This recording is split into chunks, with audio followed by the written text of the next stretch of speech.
Bom dia a todos, graça e a paz do Senhor Jesus. Que bom estarmos reunidos e poder declarar, invocar o nome desse Senhor, que é digno de toda a honra, de toda a glória e de todo o louvor. Estamos em uma série de mensagens na carta de Paulo aos Filipenses e estamos domingos aí, desde o começo do mês, domingo após domingo, manhã e noite, refletindo nessa carta. E eu tenho a missão, então, de continuar nessa sequência, e para isso eu convido você a abrir sua Bíblia em Filipenses, capítulo 2. Filipenses, capítulo 2, de versos 1 a 11. A gente, algo de bastidor aqui, né? A gente estava se organizando, alguns tempo atrás, para essa série de pregações, e eu não pregaria hoje, na nossa primeira organização. E aí a gente precisou mudar ali algumas datas, enfim, até por um pedido meu. E aí a gente se organizou, e quando o pastor Júnior mandou a série de sequências, eu falei, dei um joinha, ok. E quando eu peguei o texto que eu tinha pego, com o dia que eu ia pregar, eu falei, Senhor, tem misericórdia da minha vida. Porque esse texto, ele é lindo, ele é extraordinário, mas ele é muito difícil de se expor. Que a gente precisa tratar alguns pontos aqui, mas Deus, eu me preparei e creio que é a palavra do Senhor e Ele vai falar aos nossos corações. Filipenses capítulo 2, deixa aberto aí, mas se você já leu ou tem feito a leitura de Filipenses e acompanhado as reflexões, você irá recordar que Paulo começa, a partir do capítulo 1, do verso 27, Paulo ele começa a exortar. Paulo começa a encorajar a igreja aqui nesse trecho aqui do 1 ao 27. E Paulo convida aqueles irmãos a viverem de uma forma digna do Evangelho, a terem uma conduta digna.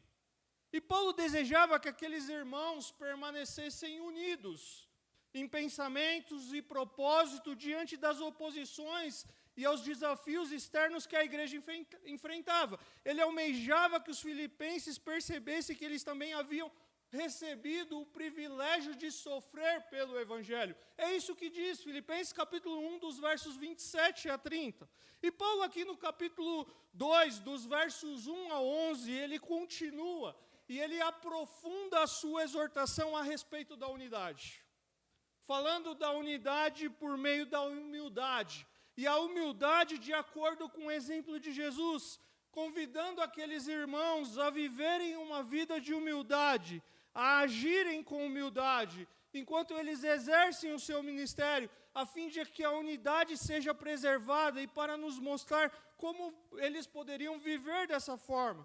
Ele aponta o Senhor Jesus como exemplo supremo da verdadeira humildade. Esse é o pano de fundo que está por trás desses versos, de 1 a 11, e o que nós falaremos à noite de 12 a 30. Filipenses capítulo 2, de 1 a 11, diz assim: se por estarmos em Cristo nós temos alguma motivação, alguma exortação de amor, alguma comunhão no Espírito, alguma profunda afeição e compaixão, completem a minha alegria, tendo o mesmo modo de pensar, o mesmo amor, um só Espírito e uma só atitude. Nada façam por ambição egoísta ou por vaidade, mas humildemente considere os outros superiores a você mesmo. Cada um cuide não somente dos seus interesses, mas também dos interesses dos outros. Seja a atitude de vocês a mesma de Cristo Jesus, que, embora sendo Deus, não considerou que o ser igual a Deus era algo a que devia pegar-se, mas esvaziou-se a si mesmo, vindo a ser servo, tornando-se semelhante aos homens, e sendo encontrado em forma humana, humilhou-se a si mesmo e foi obediente até a morte de cruz. Por isso Deus o exaltou à mais alta posição e lhe deu o nome que está acima de todo nome, para que ao nome de Jesus se dobre todo o joelho, nos céus, na terra e debaixo da terra, e toda a língua confesse que Jesus Cristo é o Senhor, para a glória de Deus Pai. Palavra do Senhor para nós nessa manhã. Pai, obrigado pela Tua palavra. Nós entoamos a Tua palavra nesse momento, e nós queremos agora refletir nela e tão somente ouvir a Tua voz. Deus, que a palavra que o Senhor escreveu aos Filipenses há muitos anos atrás, seja a palavra do Senhor para nós nessa manhã. Essa é a minha oração, em nome de Jesus. Amém. Quando Paulo escreve a carta aos Filipenses, ele está preso, muito provavelmente em Roma. E a igreja de Filipos, ela envia Epafrodito até Paulo.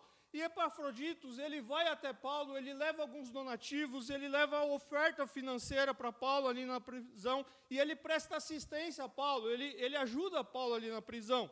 E imagino que Paulo, ele tinha algum tipo de contato com aquela igreja, ele sabia informações de como aqueles irmãos viviam, e que também, imagino, que fica sabendo da situação da igreja com mais detalhes por meio de Epafrodito. Que, inclusive, esse Epafrodito, ele vai ficar, quando estava em Roma, ele vai ficar muito doente, e após a sua recuperação, Paulo vai enviar ele de volta para Filipenses com essa carta aqui, mas isso nós vamos falar à noite.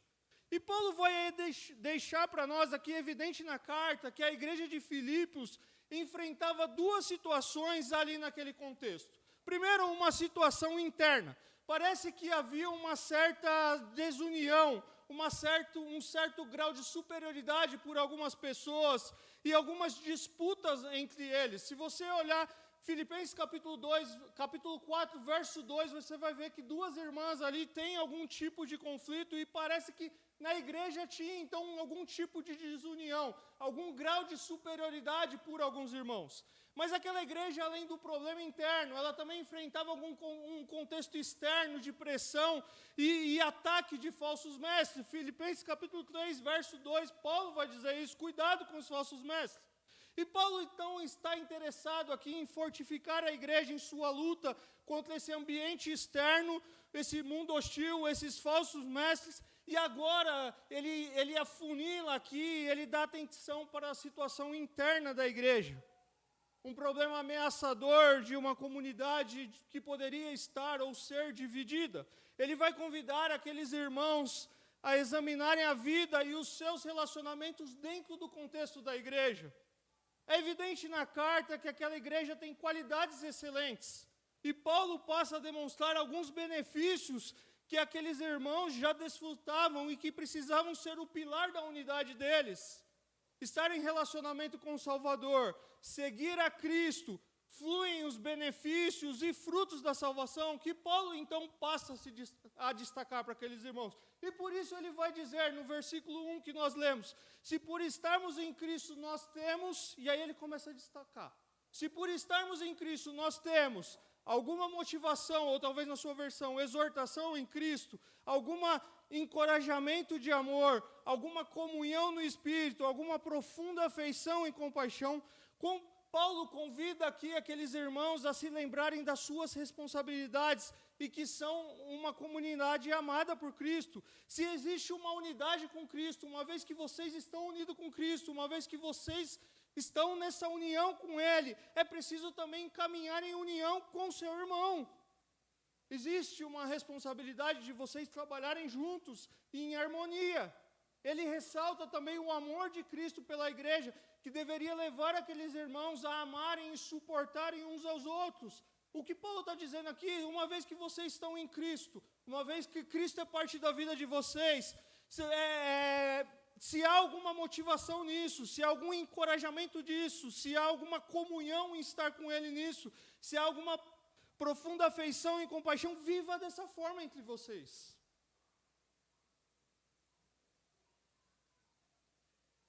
A comunhão entre os crentes, produzidas pelo Espírito que habita em cada um deles, deveria determinar a morte, o fim das desavenças e partidarismo. E Paulo, então, ele vai terminar o verso 1, ressaltando a importância do cuidado de uns para com os outros, a sensibilidade para com a necessidade e sentimento do outro, e a percepção do sentimento de dor do próximo e desejo de aliviar e de cuidar do próximo. Então, se vocês estão em Cristo, se tem compaixão, se tem amor, se vocês estão unidos no Espírito, se vocês se preocupam uns com os outros, me deixa um pouco mais feliz. Completem a minha alegria. É isso que Paulo vai dizer para os irmãos. Me encha de felicidade. Como?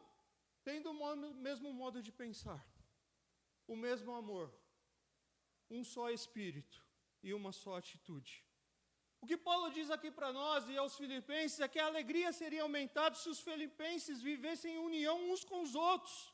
vivendo como um só corpo, sem fazer distinção entre si, amando uns aos outros e demonstrando o mesmo amor que tem por cada membro da igreja. É óbvio que assim como existia em Filipenses, irmãos que tinham mais afinidades uns com os outros, e não é isso que imagino que Paulo está dizendo aqui. Paulo está falando no mesmo amor, na forma de lidar com as situações, independente do cargo e da posição que cada um ocupava dentro da igreja. Um lugar onde cada um coopera com o seu dom, visando a edificação e com o propósito de glorificar a Deus e a exaltação de Cristo. Então, o raciocínio de Paulo é, uma vez que vocês estão em Cristo, e estar em Cristo é ser um com Ele, ter compaixão, ter amor, estar unido no Espírito, vocês me deixariam muito mais feliz se vocês também tivessem isso na vida de vocês, fluindo em vocês. E aí Paulo ele começa agora a fazer um apelo para aqueles irmãos, destacando como eles não deveriam e como eles deveriam se comportar. E aí ele vai dizer, como não se comportar? Nada faça por ambição egoísta ou por vaidade. Nada façam por ambição egoísta ou por vaidade. A ambição egoísta e a vaidade é o que está por trás da desunião e da discórdia. A ideia aqui é aquele tipo de atitude interesseira e de autopromoção que cria divisão. Se vocês estão em Cristo, essa é a linha de raciocínio de Paulo. Se vocês estão em Cristo, se estar em Cristo significa tudo isso, vocês me deixariam muito mais feliz. Se isso também estivesse exaltando em vocês, eu ficaria muito mais feliz sabendo que tem isso em vocês. Mas também não se comporte com divisões, com vaidade, com querendo autopromoção no meio de vocês. E aí Paulo vai dizer, então como vocês devem se comportar? Hajam humildemente. Considerem os outros superiores a si mesmo. Considere alguém que está do seu lado como alguém que é digno de um tratamento especial, como alguém que é importante, que merece uma atenção. Cada um cuide não somente dos seus interesses, mas também pelo bem-estar dos outros. Paulo ressalta aqui a importância de valorizarmos e prezarmos pelo bem-estar do outro. A humildade era a virtude que eles deveriam cultivar para preservar a unidade. Não haja vaidade, não haja egoísmo, não haja um ambiente de autopromoção, não vivam num ambiente onde isso é fruto do coração de vocês, mas pelo contrário, seja humilde e considere quem está do seu lado superior a você, alguém que é digno de atenção. Humildade, querido, significa a qualidade de quem tem consciência de suas limitações. É uma modéstia e que não é expressa em vaidades. É uma virtude tipicamente cristã que gera compreensão daquele diante de Deus, de si mesmo e dos outros. É a qualidade da pessoa que conhece a realidade da sua própria limitação. Esse é alguém que age com humildade. Paulo, então, destaca a importância de ter um olhar de amor e compaixão para com as necessidades dos irmãos. Os irmãos não devem ser vistos como meios de oportunidade para nos servirmos ou trazer glória para o nosso nome, nosso ministério, mas como pessoas a quem podemos servir, a quem podemos estender a mão para a glória de Cristo. Os 4 primeiros versos aqui ressaltam alguns pontos que devem nos levar a examinarmos as nossas atitudes, a forma que nos relacionamos na igreja, e há algumas perguntas que eu faço para mim e eu transmito para vocês. Como tem sido a minha e a sua atitude na igreja para com os irmãos da igreja? Será que temos prestado atenção no interesse dos nossos irmãos? Será que temos estendido a mão para quem está do nosso lado? Será que no nosso coração não tem atitudes de autopromoção, vaidade e ambição egoísta? Será que dentro do nosso contexto existem discordâncias por motivos e objetivos egoístas? Ou será que aqui nós temos discordâncias, mas porque nós estamos caminhando e tentando nos afunilar em um objetivo comum, de relacionamento e intimidade com Deus, de comunhão, de maturidade, de fé e de testemunhar o Evangelho da graça de Deus? É isso que Paulo vai defender nesses 4 primeiros versos para esses irmãos. Se lembre quem vocês são. Se lembre quem vocês são em Cristo. E Epafrodito falou para mim que vocês são uma boa igreja. Mas eu ficaria muito mais contente, eu ficaria muito mais alegre se eu também visse isso na vida de vocês. Não ajam dessa forma, mas pelo contrário, ajam com humildade. E aí Paulo precisa argumentar, Paulo precisa fundamentar, embasar o que ele está dizendo. E aí Paulo apela. Porque Paulo vai para o verso 5 para fundamentar, e ele cita o próprio exemplo do Senhor Jesus. E aí eu fico imaginando aqueles irmãos lendo essa carta e falam, Paulo, você apelou agora. Eu fico imaginando eu e você lendo isso e falando, Paulo, agora não dá mais. Porque agora o seu fundamento não está no seu discurso, no seu argumento, que é inspirado, é a palavra de Deus, mas você nos faz pensar no Senhor Jesus. Porque Paulo vai dizer aqui que o próprio Senhor Jesus é o exemplo supremo e a referência de humildade. E aí ele vai dizer como então deveria ser a atitude daqueles irmãos.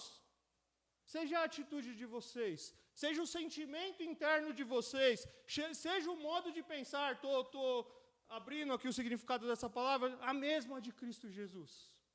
Seja a atitude de vocês, seja o sentimento de vocês, seja o mesmo modo de pensar, seja o modo de pensar de vocês, a mesma de Cristo Jesus. E aí Paulo vai dizer o que Cristo fez. A atitude de humildade sacrificial e de amor ao próximo, que deveria ser o padrão pelo qual aqueles irmãos deveriam se conformar. Paulo, então, na sequência dos versos 6 a 11, onde alguns vão dizer, aqui é um debate do que Paulo, se é uma escrita de Paulo, se Paulo está usando um hino cristão daquela época, se Paulo pegou um hino e adaptou a letra daquele hino para poder colocar aqui na carta. E embora ele fosse ou não um hino da igreja antiga, a passagem que Paulo vai citar aqui, o que Paulo vai construir aqui, faz referência à unidade da igreja mediante a humildade. A humildade. A atitude em que Jesus é o maior exemplo. E nesse trecho, Paulo vai descrever sobre a humilhação de Cristo e sobre a exaltação de Cristo.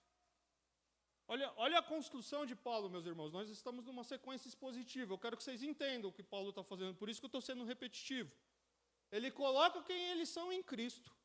Ele coloca como ele ficaria muito mais feliz se ele visse isso realmente refletindo, como eles não deveriam comportar, como eles deveriam se comportar, e agora ele dá o exemplo. E aí no exemplo ele vai construir a humilhação de Cristo e a exaltação de Cristo. Essa é a linha de raciocínio de Paulo aqui. E aí ele começa então falando sobre a humilhação de Cristo. E ele vai dizer assim, embora sendo Deus,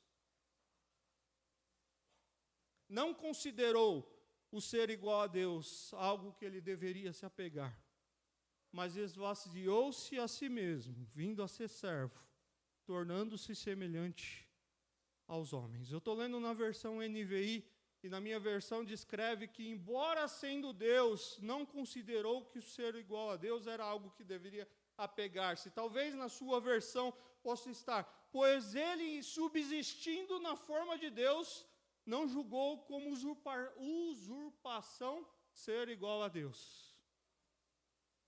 Essa palavra aqui, subsistir, ou ser igual a Deus, significa aquilo que é essência e não pode ser mudado. O texto nos diz que Jesus, ele, desde a eternidade, ele é Deus. Ele é plenamente Deus em sua forma, em essência. Ele desfrutava, obrigado, ele desfrutava da glória de ser um com Deus. O que Paulo está dizendo é que Cristo, Jesus, sempre foi e continuará sempre sendo Deus por natureza. Cristo, antes da encarnação, existia em forma de Deus, mas ele não considerava a glória que ele tinha algo que não pudesse abrir mão. Por isso, na segunda parte do verso 6, ele descreve que não considerou que o ser igual a Deus era algo que devia apegar-se. Ele não se apegou às prerrogativas da sua divindade, mas escolheu obedecer à vontade do Pai. Cristo subsistia desde a eternidade. Cristo estava com Deus, era um com Deus, e ele então não se baseia nessas prerrogativas para se firmar, mas ele não se apega a isso, mas ele abre mão disso, e a gente vai entender o que é abrir mão disso. E por isso ele esvazia-se a si mesmo. E aí essa é a grande crise de um teólogo, ou de um pesquisador, ou de alguém que vai fundamentar para pregar um texto. Porque a grande pergunta é, ele se esvazia do quê? Do que Cristo se esvazia? E aí surgem teorias ao longo dos séculos da igreja, algumas bem fundamentadas, outras mais heresias, que vão tentando responder essa pergunta. Do que Cristo se esvazia? Da sua existência na forma de Deus? Será que é isso? Jesus jamais deixou de ser possuidor da natureza divina. Então ele não se esvazia da sua essência na forma de Deus. Renunciou aos seus atributos divinos, ou de alguns, como por exemplo onipotência, onisciência, onipresença. Na narrativa bíblica, várias vezes, vemos Jesus utilizando dos atributos divinos no ministério terreno. Da glória de Deus, se você ver o livro... E aí você tem um problema com João, que João vai dizer que nós vimos a glória de Deus, a glória do unigênito, do Pai. Então do que Jesus se esvazia, meus irmãos? Jesus, ele não se esvazia da sua divindade. Ou que ele tenha trocado a sua divindade por uma natureza humana. O esvaziou aqui, eu entendo, e eu vou defender isso, está ligado ao que precede e o que vem a seguir. Ele se esvazia dessa ideia de que, embora sendo Deus, não considerou que ser igual a Deus era algo que deveria se apegar. Ele se esvazia disso, ele não se apega a isso. O se esvaziou ao que precede, ou seja, vindo a ser servo, tornando-se semelhante aos homens. Imagina o Deus que se torna homem. Isso é encher ou esvaziar? Vocês estão entendendo o que eu estou querendo dizer? Você imagina o Deus que não é Deus, não deixa de ser Deus, mas agora se torna homem. O esvaziar aqui, então, nos faz olhar para não se apegar a quem ele era, e a nova natureza, e aquilo que ele assume, não novo, mas aquilo que ele assume na sua vida. O esvaziar denota assumir uma condição nova e agora mais humilde. Russell Shedd vai dizer assim: o Filho de Deus decidiu, deixarei de ser como Deus, visivelmente honrado e servido por infinidade de anjos, assumirei a forma de vida humana, nascido como bebê, vivendo na terra. Ele sabia exatamente como seria, pois era onisciente. Seu esvaziar transformou sua existência da forma de Deus em simples condição de escravo na terra. Este é o único caso de total autonegação e sacrifício completo em toda a história. É o modelo perfeito daquilo que Deus pede a todo homem, quando exige autonegação para que se torne discípulo de Jesus Cristo. Não tenho nem palavras para explicar aqui o que o Shedd afirma, que do tamanho da profundidade disso. O autoesvaziamento envolve a entrega dos seus direitos, de tornar os seus direitos nulos. Envolve tudo o que Cristo fez para morrer na cruz. E isso inclui assumir a forma de servo. O Deus que sai do seu estado ali, não estado, eu tenho que tomar cuidado com as palavras que eu me complico. Mas o Deus que assume a natureza, a forma de um homem, nasce no ventre de uma mulher, num local simples, tem fome, tem sede, se identifica com a sua criação. Esse é o esvaziar, meus irmãos. Envolve tudo o que Cristo fez para morrer na cruz, incluindo assumir a forma de servo. Cristo se esvaziou e abriu mão de manter sua condição condizente com a divindade, ou seja, viver na glória celestial, e assumiu a humanidade para que pudesse morrer. Fez com que o verdadeiro Deus morresse em humilhação na condição de um homem, para salvar homens perdidos. Foi o amor de Deus por nós tão grande e intenso que fez com que Ele desse seu Filho, o seu único Filho, para morrer por nós, para que ninguém precise ser condenado, para que todos que crendo nele tenham vida plena e eterna na glória de sua presença. Paulo não diz que Jesus era Deus, desistiu de ser Deus.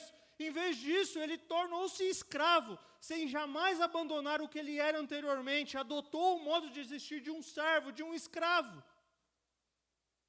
E os estudiosos fazem um comparativo aqui para nos dizer que a mesma palavra que é utilizada para descrever Jesus em forma de Deus é usada agora para falar dele como forma de servo. Embora ele tenha permanecido pleno e verdadeiramente Deus, ele se tornou completo e verdadeiramente homem. Esse é um dos grandes mistérios, meus irmãos. O Deus que se torna homem, que tem as duas naturezas. E ele fez isso para expiar nossos pecados. E para isso ele tinha que ser humano. Uma vez que os humanos são culpáveis, um sacrifício humano é preciso.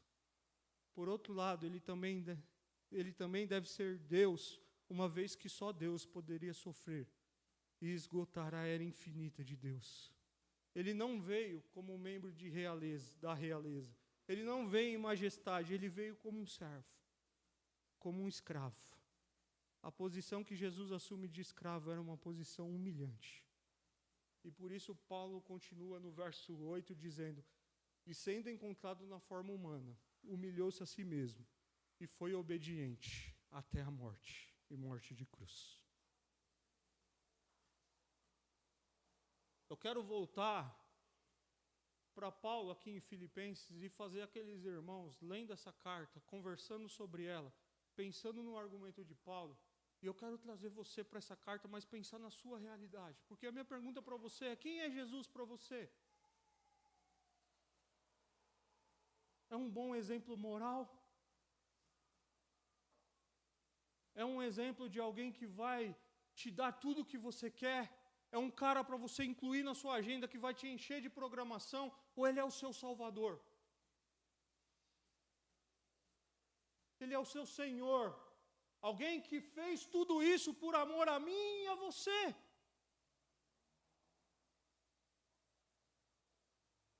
Jesus, ele se humilhou a si mesmo e foi obediente até a morte, e morte de cruz. Jesus veio a esse mundo sabendo que sofreria a pior de todas as mortes, por crucificação.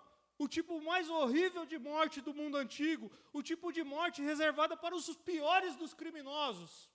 Esse é o parâmetro que Paulo coloca para aqueles irmãos, meus queridos. Alguns estudiosos vão dizer que a crucificação ela era algo tão desprezada que a lei romana proibia qualquer cidadão romano de ser submetido a um tratamento tão cruel. Era algo tão horrível que um cidadão romano não era digno de morrer daquela forma. Mas Jesus morre. Jesus é crucificado. Jesus se fez homem e se submeteu a levar sobre si os pecados de todos os que crescem nele. Aquele que não conheceu o pecado tornou-se pecado para o seu povo. Ele sofreu em nosso lugar como substituto, demonstrando a profundidade do amor de Deus para conosco. A humilhação de Cristo é o ato de assumir uma natureza humana e expiar o pecado dos homens que mereciam morrer naquela cruz. John Stott, citando mais um grande teólogo aqui, diz que o Filho de Deus identificou-se com os pecados dos homens. Ele não se contentou em assumir a nossa natureza. Ele não se contentou em assumir a nossa natureza. Também levou sobre si a nossa iniquidade.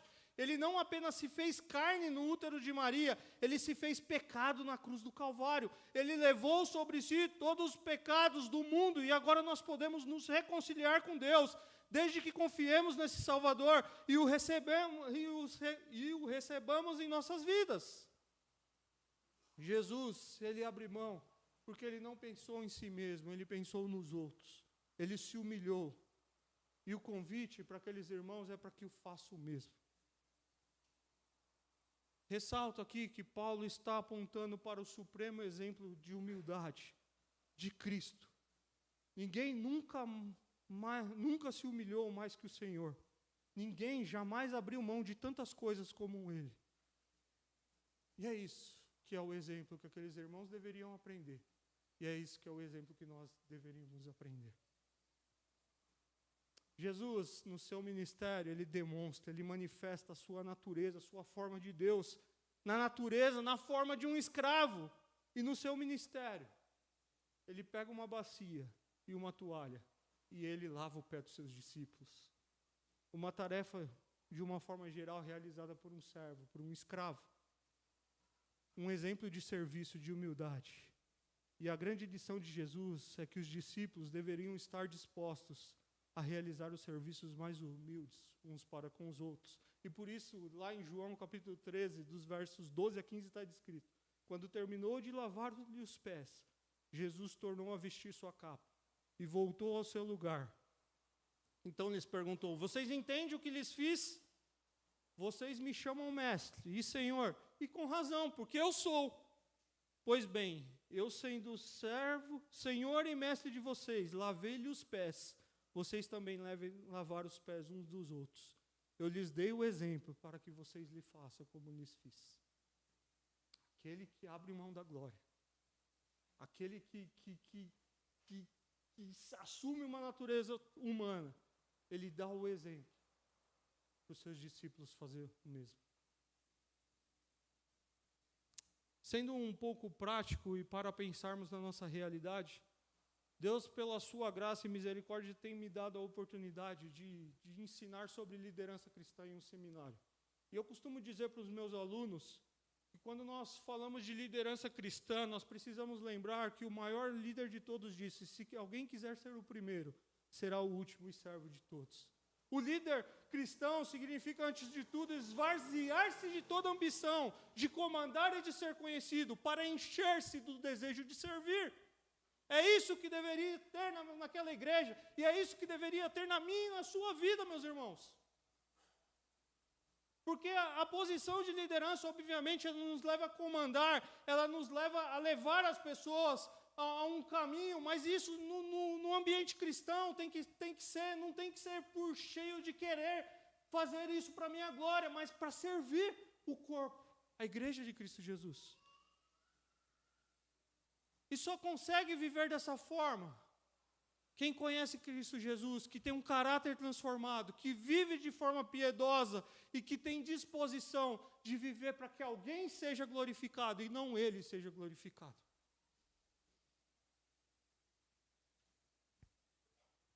No reino de Deus, o nosso ego deve morrer e devemos andar em humildade com o Senhor constantemente.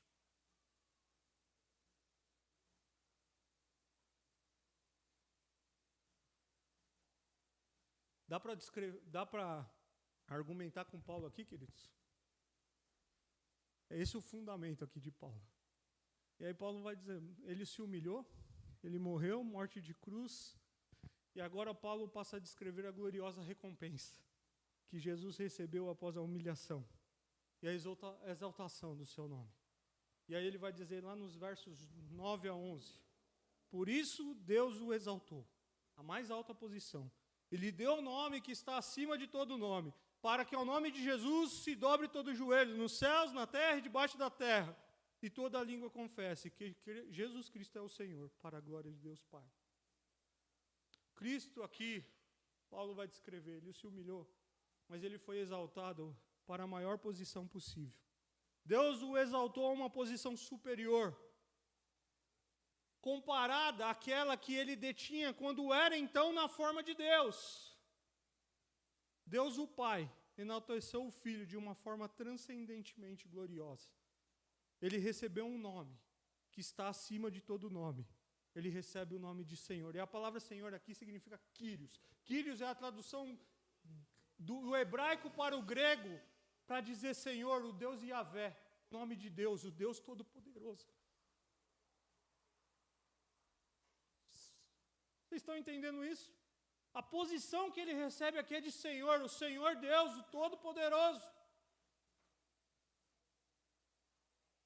Jesus é o Senhor e dono de toda a vida. E Paulo agora vai fazer uso de uma passagem de Isaías, lá do Antigo Testamento, relacionada ao Deus, e aplica para Jesus. Abre comigo sua Bíblia, nós só vamos ler o 23, mas o raciocínio está dentro do 22 ao 24. Isaías 45, 23.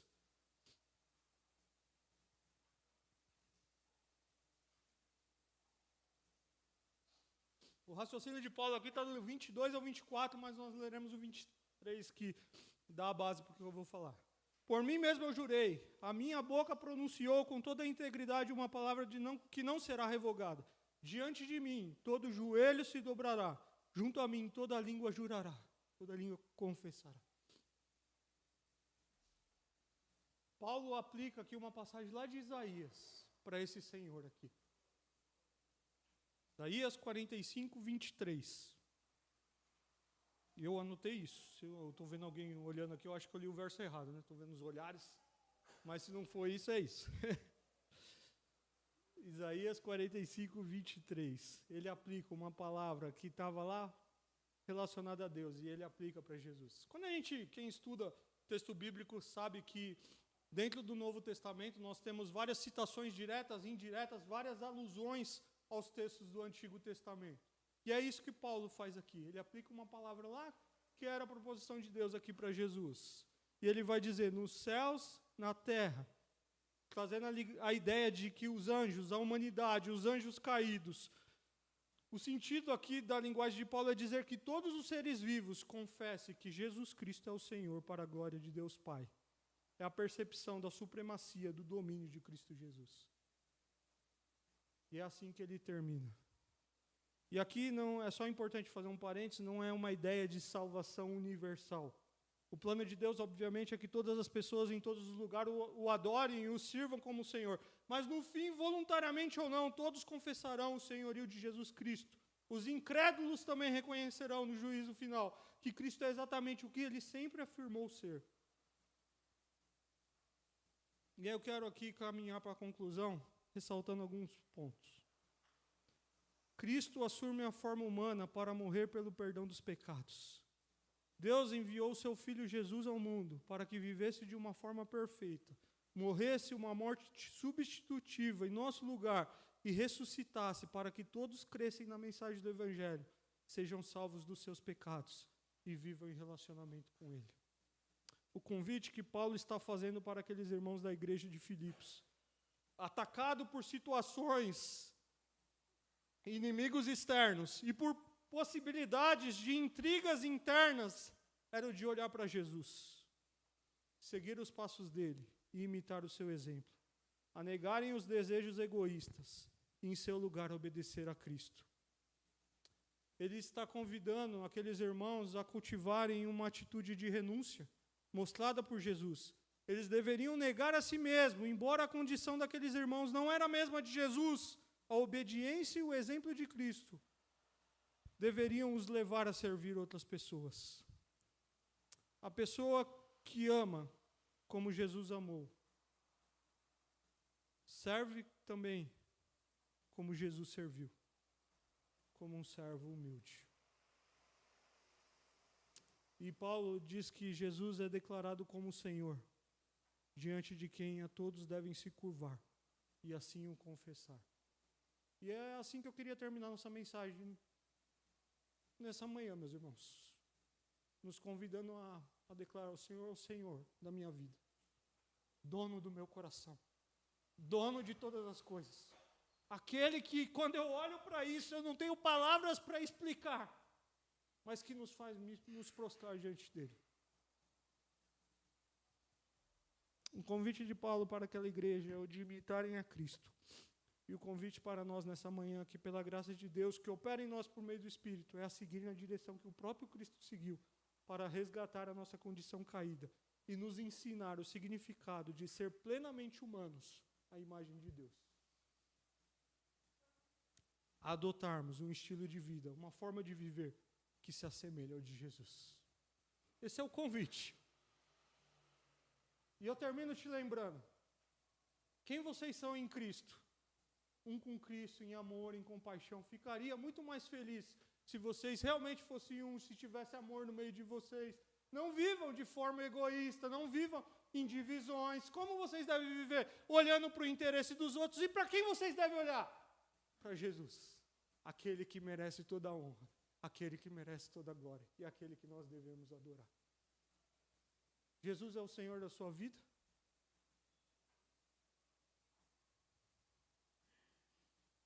Porque é tudo isso que Paulo, e aí eu vou fazer como novela ou filme no próximo capítulo, porque esse argumento tudo, Paulo vai começar a continuar a linha de raciocínio dele dos versos 12 a 30.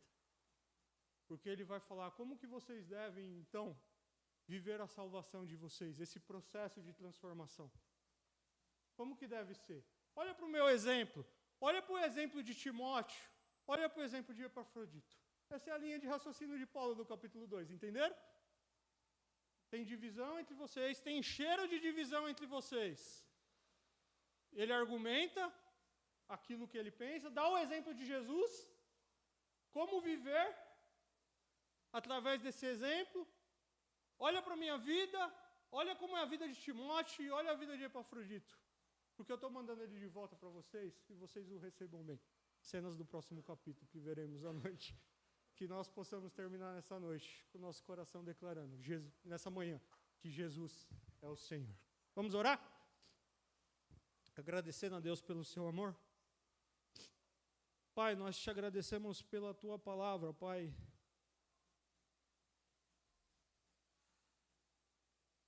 Palavra essa que nos deixa tão pequenininho e envergonhados da nossa condição. Palavra essa que, por mais que a gente se prepara para expor um texto, nos falta argumento para explicar o tamanho daquilo que o Senhor fez. Mas obrigado porque o teu Espírito Santo é aquele que aplica a palavra em nossos corações. Obrigado porque na nossa limitação, o Senhor se apresenta como aquele que é o nosso Salvador e nosso Senhor. E aquele que nos convida, Pai, e esse é o convite do Senhor para nós nessa manhã, a declarar com a nossa vida, com o nosso coração, que nós cremos no Senhor, como aquele que morreu na cruz do Calvário, pelo perdão dos nossos pecados, para nos dar uma nova vida, uma nova natureza, alguém que nasceu agora do Espírito, que nasceu de novo, ó Pai, e para viver em relacionamento com o Senhor. Obrigado porque o Senhor nos lembrou, ó Pai, que nós não devemos nos apegar a algumas coisas, porque aquele que poderia se apegar da sua própria natureza, ele abriu mão de algumas coisas delas, de coisas, e se pôs em condição diferente, é isso que eu quero dizer, para viver numa forma de um homem. E morrer a morte de cruz para nos salvar. E obrigado porque quem faz isso deve ser glorificado, deve ser honrado. E nós queremos nessa manhã dobrar os nossos joelhos, nos curvar diante do Senhor e com as nossas bocas confessar que o Senhor é o nosso Senhor, o nosso Salvador. Essa é a minha oração, em nome de Jesus. Amém. Amém? Pastor?